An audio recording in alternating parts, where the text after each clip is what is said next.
I'd like to welcome guitarist and founding member of original new wave of British heavy metal band Treason, Mr. Malcolm Scott. Hello. Hi, Darren. Hi. How are you? Are you okay? Yeah, good, thank you. Good, yeah. A bit tired of being stuck inside, but in good form generally. Yeah, written a few songs, so that's very positive. Wonderful. That's great news. Can I just start by asking you what your influences were starting out in music? Oh, right, okay. Well, I mean, I did start off, I must admit, as a classical music fan. My dad was a big fan of music, and my mum played the piano. So I spent probably the first part of my life listening to a wide variety of different classical music. And then one day I heard the John Mayall Blues Breakers album with Eric Clapton on.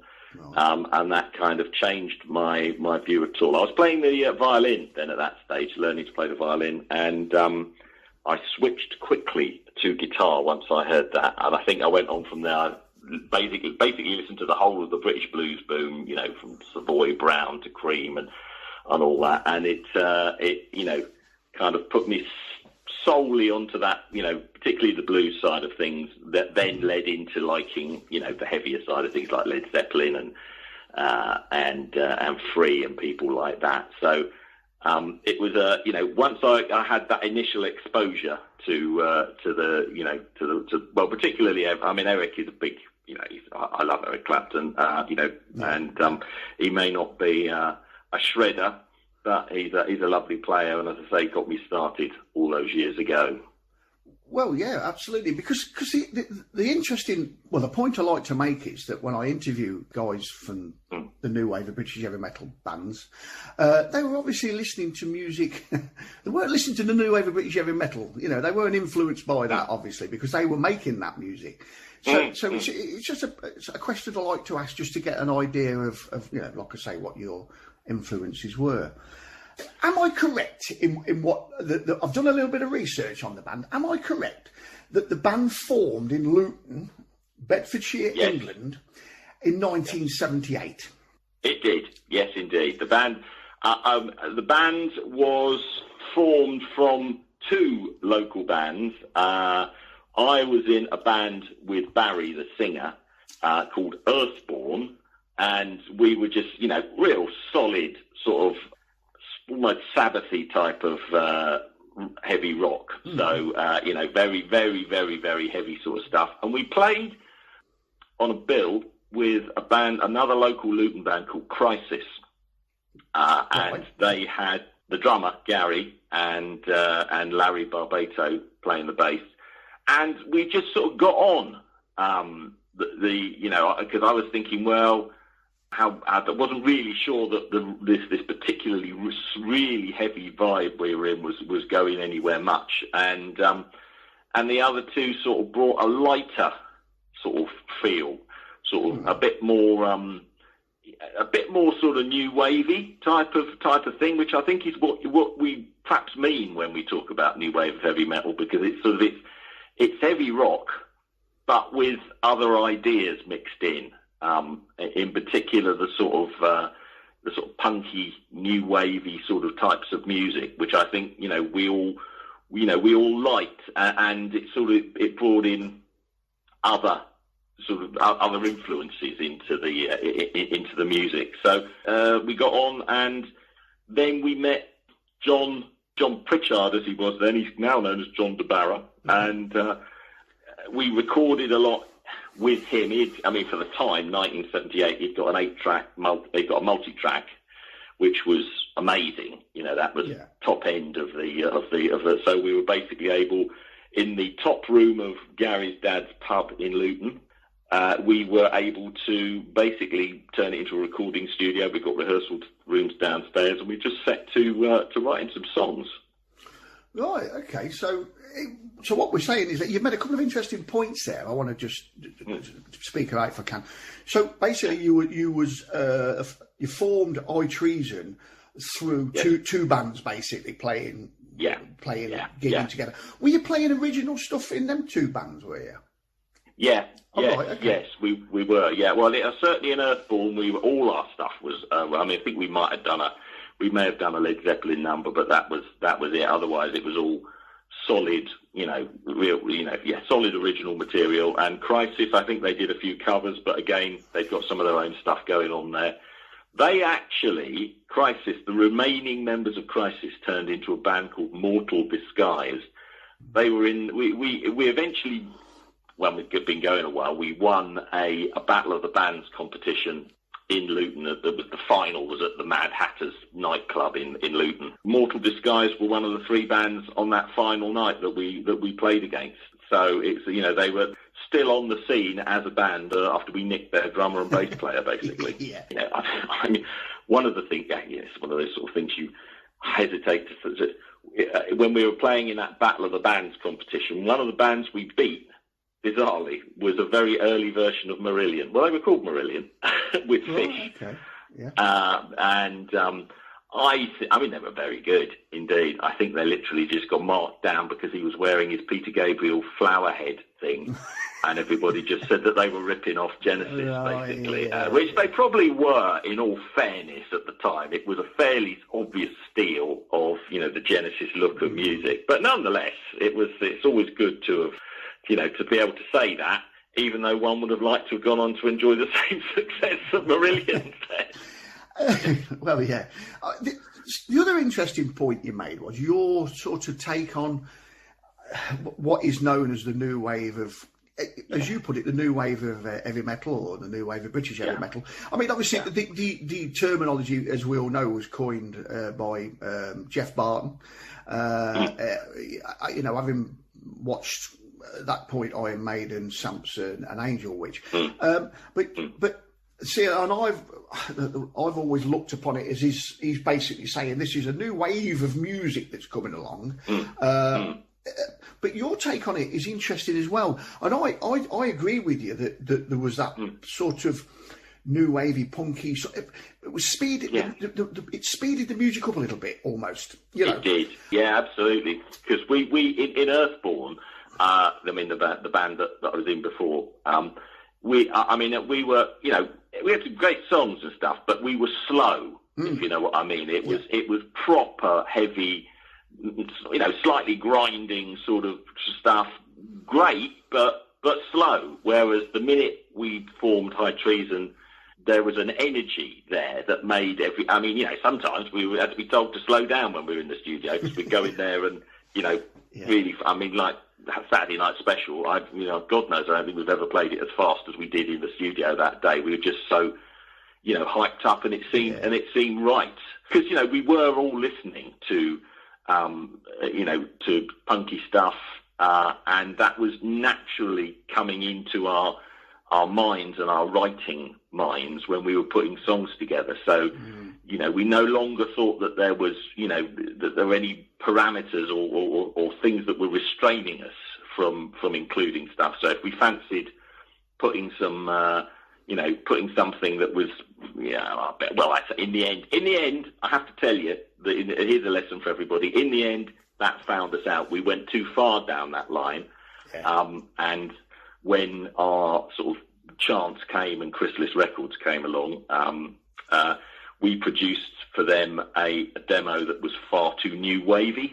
It was too new wavy. We'd all got a bit obsessed by the Police by that stage, and we just thought that it was acceptable to put in a little bit of sort of reggae-ish stuff and all that sort of thing, and it didn't work basically. So you can go too far with that sort of thing. But initially, what I think new wave of British heavy metal got from the prevailing music that was around it was, the permission to be fast, to really chuck out music that was high octane, high energy, punky stuff, and but was also rock as opposed to punk. Well, yeah, absolutely. I mean, Steve Harris of Iron Maiden, he denies any sort of connection at all. But what I'm going to say is, and the bands that I've spoke to, Malcolm, they all agree with what you're saying. And it also,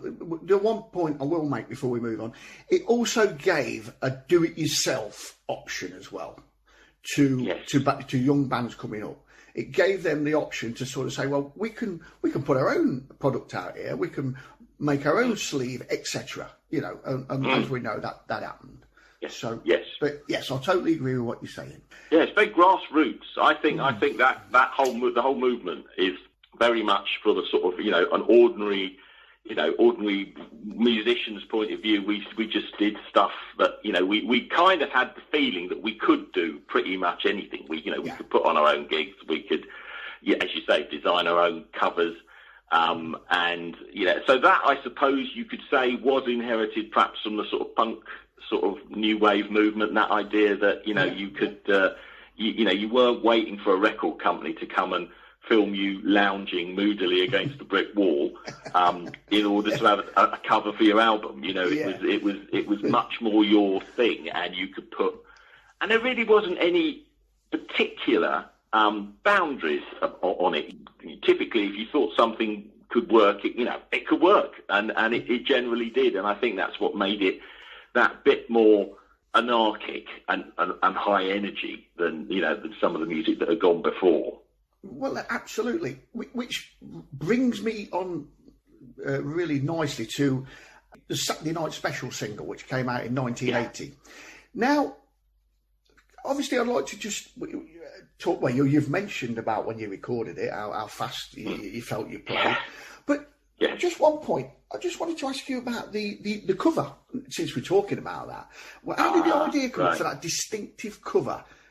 I drew it with a ballpoint pen on a bit of A4 paper, basically, and I've actually got it.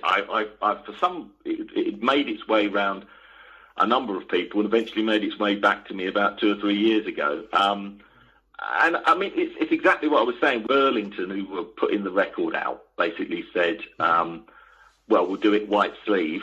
Maybe you'd like to do some picture sleeves. And they said, well, just send us a wraparound, basically, which is an A4 folded in half that would go around on the outside, and we'll put them on for you. So I drew the whole thing. I mean, I did it in black biro, basically, not even in sensible sort of felt tip or anything like that. I just did it in black biro, and we had I think 100 printed of those with that wraparound picture sleeve on it, basically. So it was, I think that showed, it was like, we never thought at the time, oh, perhaps we should get a graphic designer in to do that. I mean, obviously there was no internet, there was no online design package. Nowadays you just go on the net, buy a package and create your own, and it could be, super professional in 2 seconds flat. In those days it was just a matter of sitting down and getting something sorted out. So that's all we did. I mean, we did the same with our gig posters. Just took some pictures of ourselves, did cutouts, put them on a red background, and had them printed up from that. So it was a bit DIY. I think exactly, to match the music. Well, yeah, and just for the benefit of those that don't know, I mean, what did you actually draw? Oh, I drew a big noose in a bit with a moon behind it, basically, and that was our symbol for many years to come. Basically, was the sort of hangman's noose. Basically, it's all black and white, as befits a man working with a black biro. Exactly. and it's a tad rough. You wouldn't be any graphic designers out there wanting to employ me, but it sort of worked on the in the context of the song itself, which is also a bit rough around the edges and a bit sort of high octane. So we've got to have a listen to your first choice then, Malcolm. So could you tell us what you've chose, please? Right. Well, I've decided to go for our best known song, and the song that kind of got us kicked off in the first place, which is Saturday Night Special.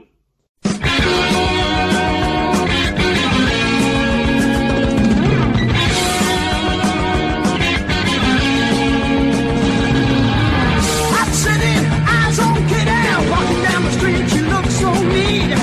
Black faces, sky-wide Treason, standing in the light of a swing night.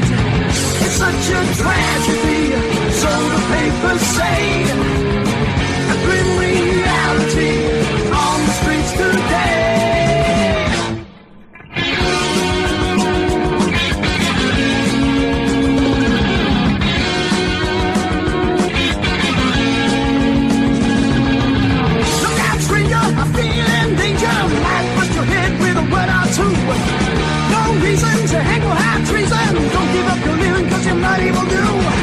It's such a tragedy, so the papers say. A grim reality on the streets today. Well, a Saturday night specials in town again. I said the Saturday night specials in town again. Don't wanna see your faces, don't wanna take your places anymore.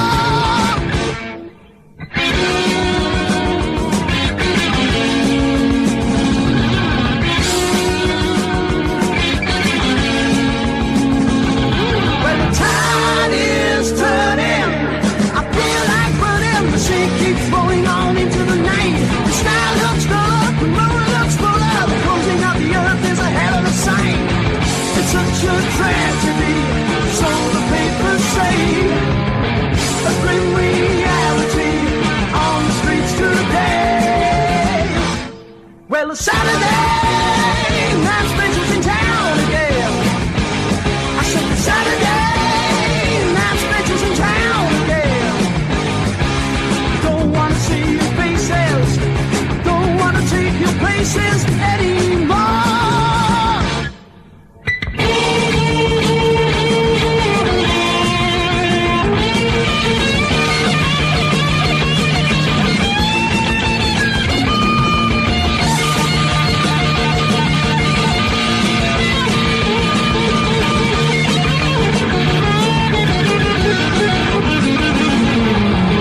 It's such a tragedy, so the papers say. A grim reality on the streets today. Well, a Saturday night specials in town again. I said the Saturday night specials in town again. I said the Saturday night specials in town again. I said the Saturday night specials in town again. I said the Saturday night. Well, the Saturday night specials in town again. I said the Saturday night specials in town again. I said the Saturday night specials in town again. I said the Saturday night specials in town again. I said the Saturday night. When you sent it me and I sat and listened to it, I thought, what a great song this is. So, well done for that. It goes along nicely, doesn't it? It And it's certainly does. It certainly does. Yeah, it's short and sweet, and sort of and bombs along from beginning to end. So I mean, we play it every time we play, and there's a sort of I'm sure like all bands sort of think, oh God, I've got to play that again. And the other thing, of course, is as we've become older gentlemen, we can't play it as fast. And we've had to take it down a tone because Barry's voice has dropped. He's still a great singer, but his voice has dropped a tone or so. So it's a married man's gallop, I think is the word now, rather than the high octane thing that it was when we were 19, basically. Well, yeah, you were active then from 1978 to 1983. What was happening after Saturday Night Special came out in 1980? You obviously carried on gigging, did you, for a couple of years? Was there no sort of option to record an album? Well, we did. We went in. Let me think now exactly. So we did the Saturday Night Special. That was 3 tracks, and we did those at Quest Studios in Luton. And then we went back into the studios and did another 3 tracks because we wanted to get more stuff out. And then we played in this Battle of the Bands competition. So we got to the final, we won it, and one of the things we won was another recording session, which we did more tracks, did 3 more tracks again at Quest. This was all at Quest in Luton. And then we got interest from, because Tommy Vance had played Saturday Night Special a couple of times, and Chrysalis Records became interested in us, and we they basically paid for us to do some demos for them, basically. And this is where, as I said to you earlier, we made a wrong turn, really. We should have just gone solidly for the sort of rock side of things, but we went a little bit too new wave, whereas we should have probably sort of, followed Samson down their track, and I think we would have done better stuff. But so they were, it wasn't right, and I don't look back on that particular demo as being a good selection of songs or a good move at the time. Yeah. So that didn't take us anywhere. But we carried on. But we did start going more new wavy. So we sort of moved more away from the sort of mid ground of proper rock, although we're always rocky. And then we moved slightly more new wave. We had Barry left, the singer, and we got another singer in, and things just churned in different directions until we ended up being actually a new wave band. And then we changed our name because we thought, well, we are actually now a new wave band. Let's not be Treason anymore. Let's be Walls Have Ears, or whatever it was we called ourselves. Okay. And at which point everybody kind of lost interest, and we all went our own separate ways. The guitarist Mark Taylor and Gary the drummer were in a band, but really nearly made it, called World PLC. I think they were called World PLC. And they did pretty well. I mean, again, very much a new wave sort of vibe going on, and they were only missed out really, by a margin really on being signed as a big sort of new wavy lot. Whereas the rest of us, myself, Barry, Larry, went off to, ordinary work really. Myself and Larry became customs officers. And then I went off to Ireland, and Barry is a stalwart of local government. And, we just tootled along, really. I think everybody sort of kept vaguely playing, on and off now and again. And then we met up in 2006. We had a reunion in a pub in near Hitchin. And we just thought, this is great. It's great to see each other. It's a fantastic thing. And, we should do something again, and we did. We did. We got back together. Found we enjoyed. We did a couple of reunion gigs at that pub, and it went well. And so we sort of, we then set out to actually record an album. We thought, well, now's the time to do it. So we went into a local studio in Welling with a guy called Bob Bradbury, who was the singer in Hello, which is New York Groove, I think. Yes, he's a great chap, and he essentially recorded the tracks for the album that's called Radio Will Find Me, which actually does feature quite a few of the old tracks that we used to play back in the day when we were in our heyday. And it was nice to get that stuff down as an album. And we also we were then invited to play with Overdrive up in Grantham. Right, okay. And that was to be our comeback gig. In fact, that was to be our comeback gig. And as with all bands, you have to remember that no matter how old you are, all rock musicians are essentially 16 at heart. And we went up and we played. It was a great gig. I've got it all on, we videoed it all. We played really, really well. And of course, we immediately had a massive argument and split up. So, it's one of those things you think, well, nothing really changes. Time and tide comes and goes, and you think you've grown up, but actually the same things that irritated you when you were 17 still irritate you when you're 45.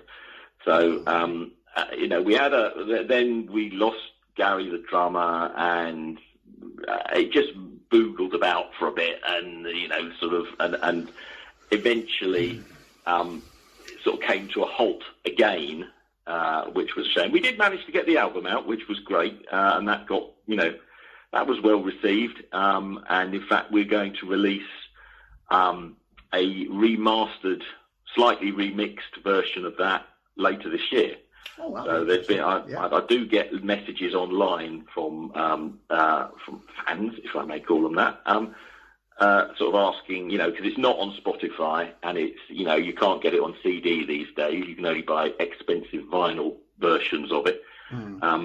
But it will be out digitally, probably September time, which will be a good thing. So that'll be back in circulation again. It's a good album. We're going to have a listen to another piece of music now then, Malcolm. Could you tell us what your second choice is then, please? Yes, my second choice is from the Radio Will Find Me album. It's the album that we made when we got back together again in 2005, 2006. It's a song that I anticipate that anybody who knew the classic High Treason era will be familiar with, and it's a song called Goodbye Berlin.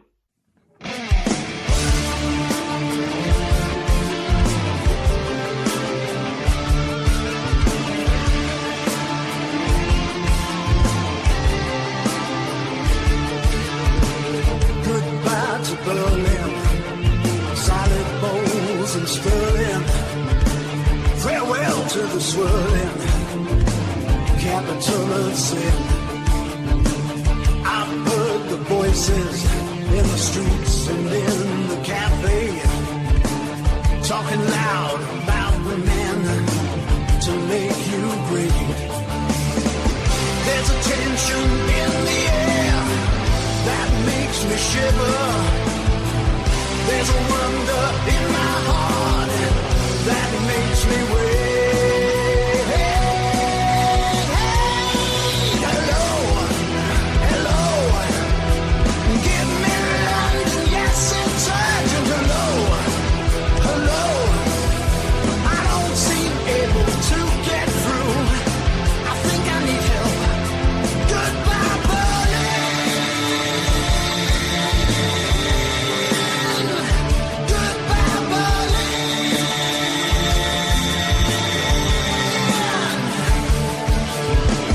Let's start a new age. Let's turn a new page. Shout la Morlia, who will give you back your pride. I've seen the papers guaranteeing freedom. It's just a madness that soon must surely die. No one can guarantee the things they say in earnest. No one can unleash such a conflict for a life.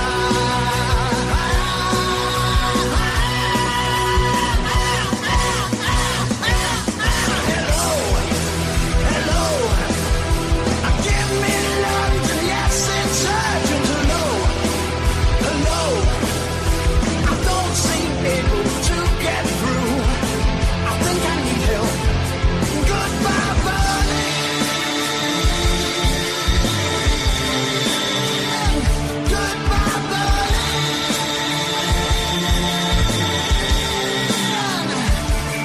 Goodbye.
Yes, it's urgent.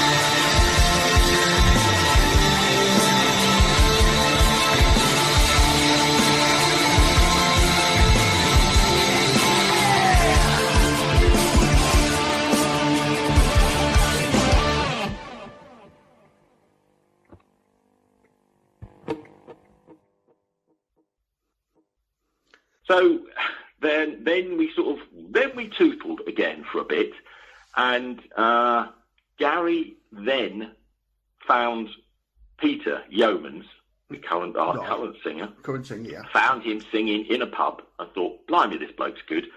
Wonder if we can do something. And he came along and we played a bit, and it was great. So, Peter became our singer.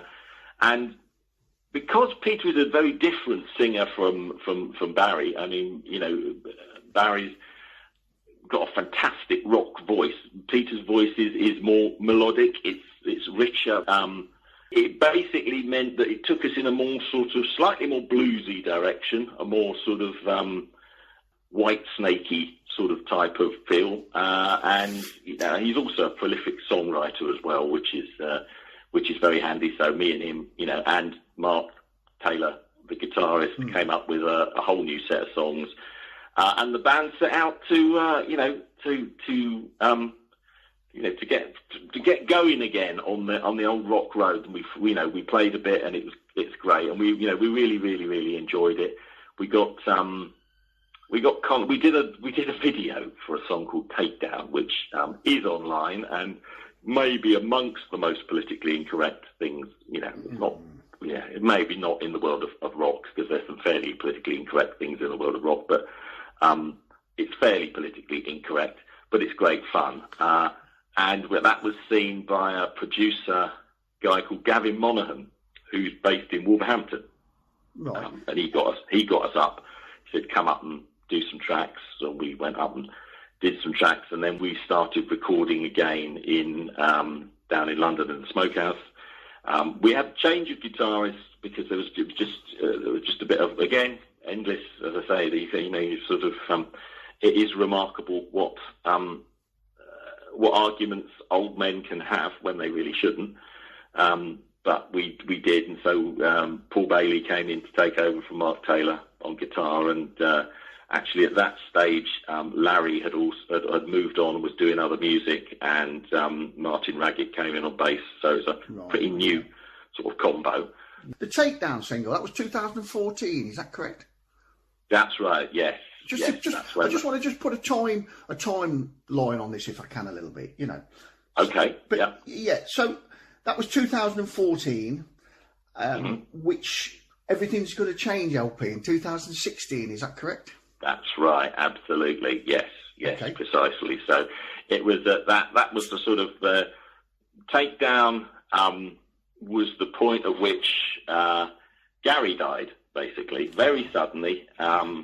Of a heart attack. I mean, again, the world is a strange place, seeing he's by far the fittest, slimmest member of the band, but he died just very, very suddenly indeed. And that sort of left us, he was replaced then by a school friend of mine called Paul Madden, who played on the Everything's Gonna Change album, which we recorded at the 3M's facility in the Smokehouse in Wapping, and that was it included the two tracks we'd done at Gavin Monaghan's place in Wolverhampton as well, the Magic Garden as he calls it. That was good. That was good. I think we were a bit disappointed with the sound on that. We didn't quite feel that it was what we wanted in terms of its overall mix. It sounded a little bit thin, so I think we were pleased, but could have been more pleased with it, basically. Yeah. And from that point of view, we carried on. That's the stage at which then Paul Madden left, and we were joined by Hudson Deans on drums. And we just basically set out then, I think, we wanted to produce an album that really pleased us all, and sounded the way we felt we sounded live, which I think is probably what every band thinks, it should reflect us, when we're playing our best and we're out there live. So, he came in, and then we set to writing, and eventually we came up with the Silver Bullets album, which I think we can confidently say is an accurate representation of the band and its qualities. It's brought in, a lot of extra. Paul Bailey is a great songwriter too. Sarsman's being a fantastic guitarist. That's brought us to where we are now, where we're sort of, I think we feel we're represented properly in terms of the band that we are. Okay. Right, so we're going to have a listen to your third choice then, Malcolm. Could you tell us what you've chosen to have a listen to? Yes, it's a track from the Silver Bullets album, written by Peter Yeomans, Paul Bailey, and it's a track called Ride Into the Storm.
I believe you've got what is the original lineup, and you've called HT80 still doing a bit of... the original lineup minus Gary, who sadly died, Hud from the main band has stepped in to play the drums. Yeah.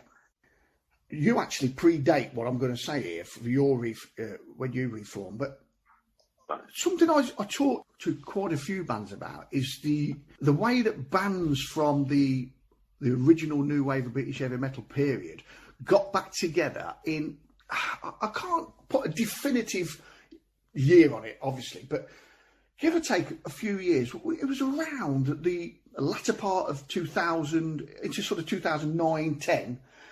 A lot of them reformed because I believe there seemed to be a swelling interest in this music that is still there now, obviously.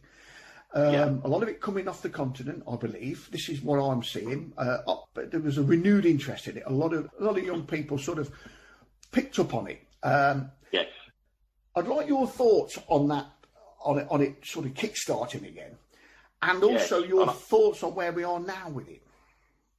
Right. Okay. Well, I think there's probably a number of factors coming to bear on lots of bands getting back together again. I think age is an issue because we all kind of got to, our sort of later years, I suppose, and we've kind of probably all got a little bit past the hurly-burly of, work and family, and have a bit more time to think back on what we enjoyed about the music.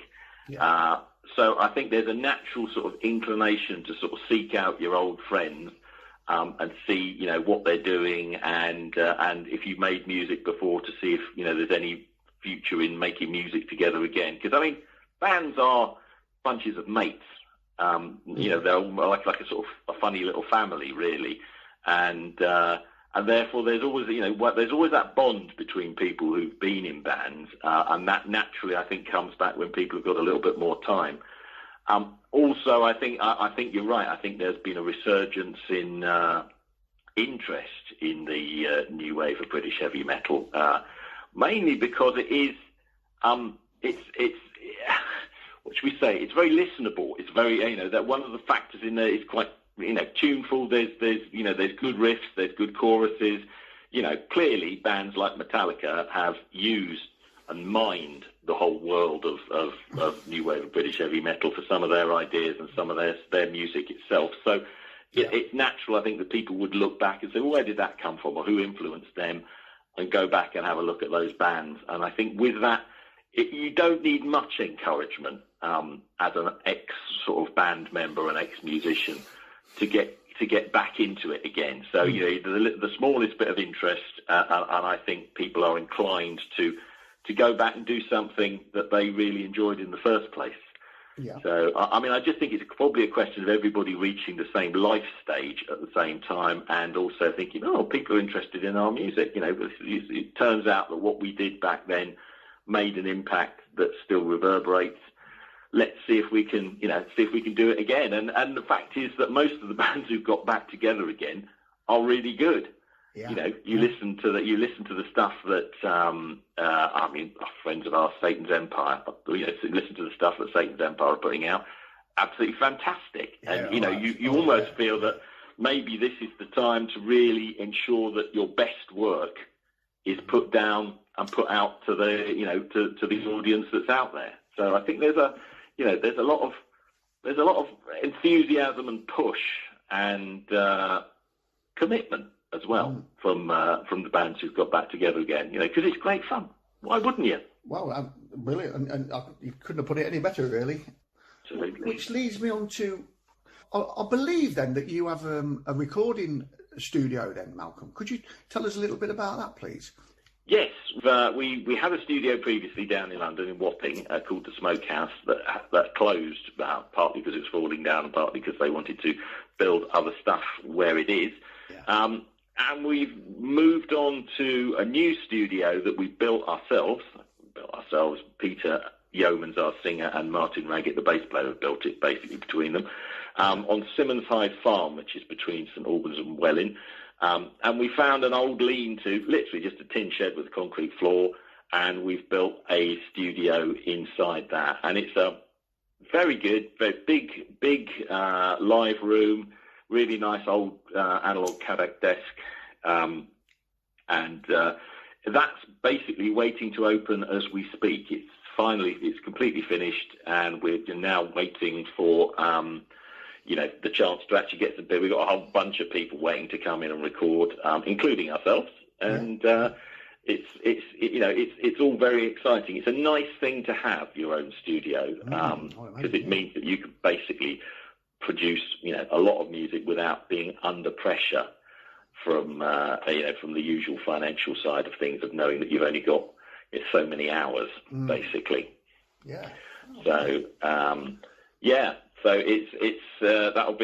that's literally about, well, we've just put the website up for it. It's called Darkwood Studios, in Simmonshyde, which is in Hertfordshire, and you can find it online, and it gives you a little look at the place, and it's darkwoodrecordingstudios.com.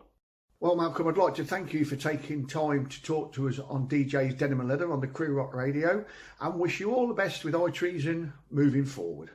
Listen, Darren, thanks ever so much. I'd like to welcome guitarist and founding member of original new wave of British heavy metal band Treason, Mr. Malcolm.